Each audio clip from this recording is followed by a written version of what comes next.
Welcome back to our part 2. But remember, in our previous video, we discussed about the kind of materials, the land, the climate where you should construct, where you should base on to construct your house. Especially the people in wet climates, a raised house is a must for your goats. But people like in northern Uganda, you don't have to make so much fuss about a raised house because your areas are extremely hot. But this, we are only constructing it for those people, especially where they are going to farm their goats. It is a little bit insecure, and also it is so wet. If it is so wet, like places like Kavale, Fort Poto, a raised pen is a must. So we are going to go back in the nitty-gritty of the measurements of what is needed exactly. So if after taking the measurements and everything with your technocrat, ensure that when you are constructing these poles, from the ground, from here the ground to here, it is at least 4 feet. But the pole itself should be 5 feet. Remember, 1 foot goes under the ground, and then the 4 feet is here. Why are we making it 4 feet? To enable the boys who are going to clean under, they're always looking forward to cleaning under because it is not so short. They are not hitting themselves with nails under. They are not hitting their heads with the floor here. So make sure you make it long enough. And also every time you make it long enough, the pneumonia does not easily reach your goats for them to have constant flu, the ammonia to reach your goats to have constant flu, for them to be coughing all the time. Actually, if you ever constructed a house and it is around 2 feet from the ground, you cannot stand there for an hour. You are always sneezing yourself because of the ammonia coming from the ground. So let's note this. From the ground to the floor, it should be 4 feet. But remember, there is another 1 foot you are going to put under the ground. So let's make it 5 feet from the ground to the floor. And then from the floor to the roof, it should be strictly 80 feet. Not less 80 feet. Remember, the roof becomes so hot, it becomes a little bit inconveniencing for the animals. And if you construct it too short, it also becomes inconveniencing for the workers, especially the tall workers who want to access the house, or maybe they may want to do any business from the goat house. So from here, we are going to go inside and see our layout, our simple layout. Actually, before I leave, these poles, this is our first phase. But the next phase, when these people come back, we want to put concrete along these poles because you cannot sustain them alone without concrete. Remember, sometimes it gets wet. Remember, there is also running water.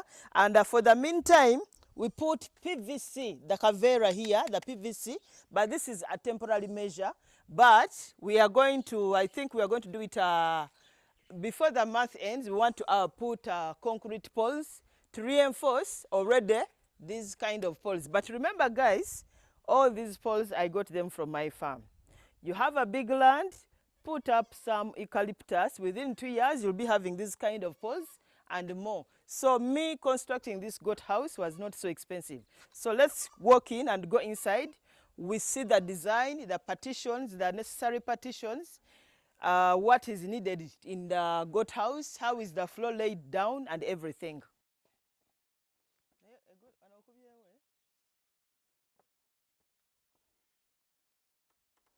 Okay, something else before I forget, as I'm entering here, you can see the entrance is slanting.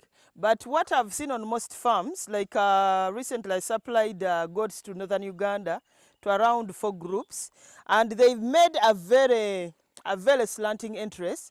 However, you forget to put this timber running across. In that, when it gets so slidey for the goats and the workers, they can always cling here for support not to fall down. I don't know if you have seen this. This is really good.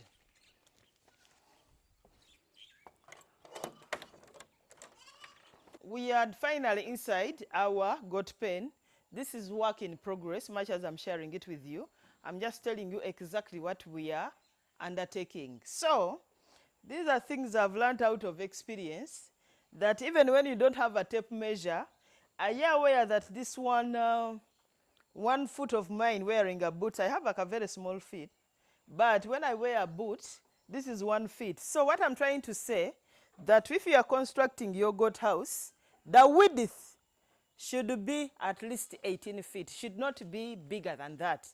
18 feet, this is 3, 4, 5, 6, 7, 8, 9, 10. So I assume the other one remaining is 8 feet. That is how we can get it. Why are we saying it should not be so wide? It should not be so wide.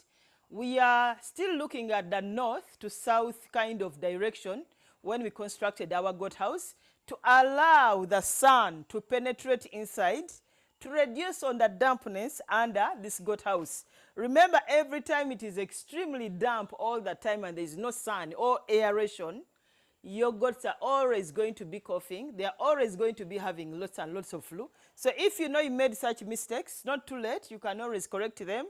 You can check out the floor. You can also check out the height from the ground to the floor. We have already discussed that. So the width should be at least 18 feet wide. And the height, it does not matter. You can choose to construct a goat house as long as a train, as long as a bus, as long as anything you have ever thought of which is long. But the width is what matters most. The width should not be more than 18 feet. You may say me, I want to construct mine 15 feet, or maybe I want 12 feet. That is okay, but the width here should not be more than 18 feet. When you look at the floor, there is this evenness, the spaces. We took time. I made these people repeat this thing, I think like 2 times, because I made them repeat because I knew the grave mistakes they have done are going to cost me in future. So if you are to construct a goat house and a floor, first and foremost, this timber should be dry. When it's not dry, the spaces become uneven. It contracts and the spaces become uneven. Still, from one timber to the rest, a baby goat, the feet cannot pass through.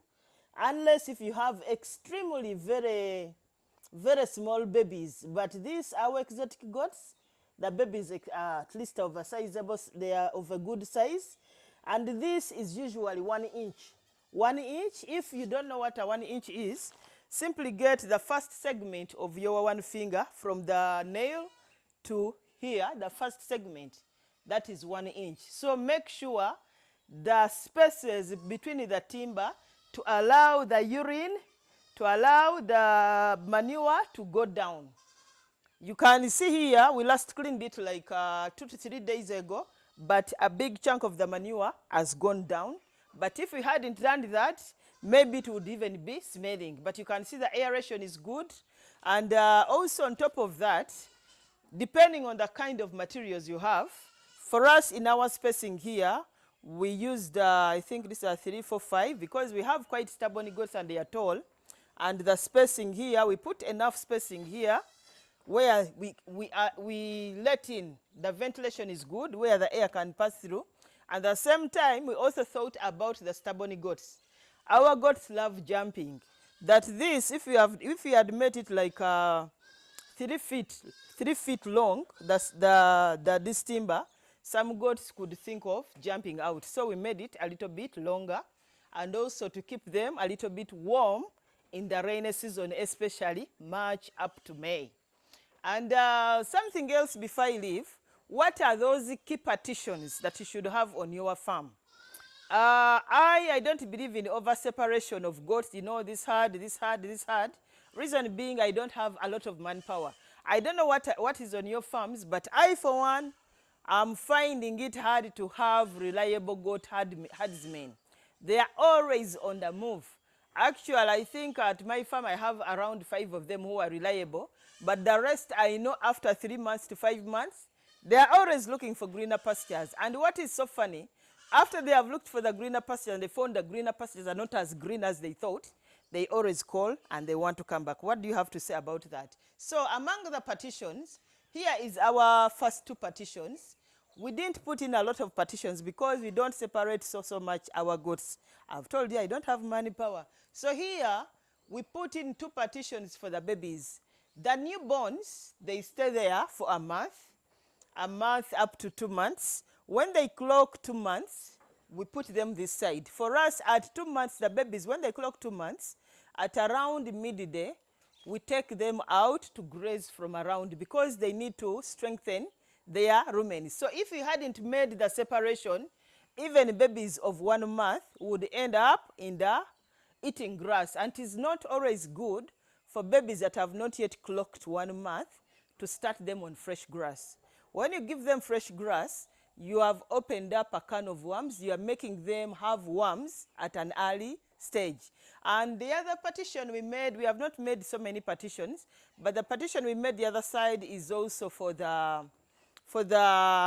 hay, which we always serve in the rainy season when our goats cannot ably go to graze, especially the goats that may be sick, and especially the 2 months old baby that we may not want to take out to graze. Remember, in the months of March, April and May, our rains are extremely heavy, that even we take the goats to graze at midday plus. So to ensure that they don't starve, the babies of 2 months, we always have some food for them, and then we stop them from going to graze. For the upcoming farmers, or the farmers who are already into goat farming, you are planning to construct a raised house, at least I've tried my best to give you all the action points that you will need to construct a sustainable, a good, and a safe goat house at your farm. That's all I had for you guys. I'm still Grace Boji from Boji Farms. Please share our videos and also give us a comment, and also don't forget to subscribe, and also click on the notification bell to alert you every time our videos are loading. That's all I had for you. Bye-bye.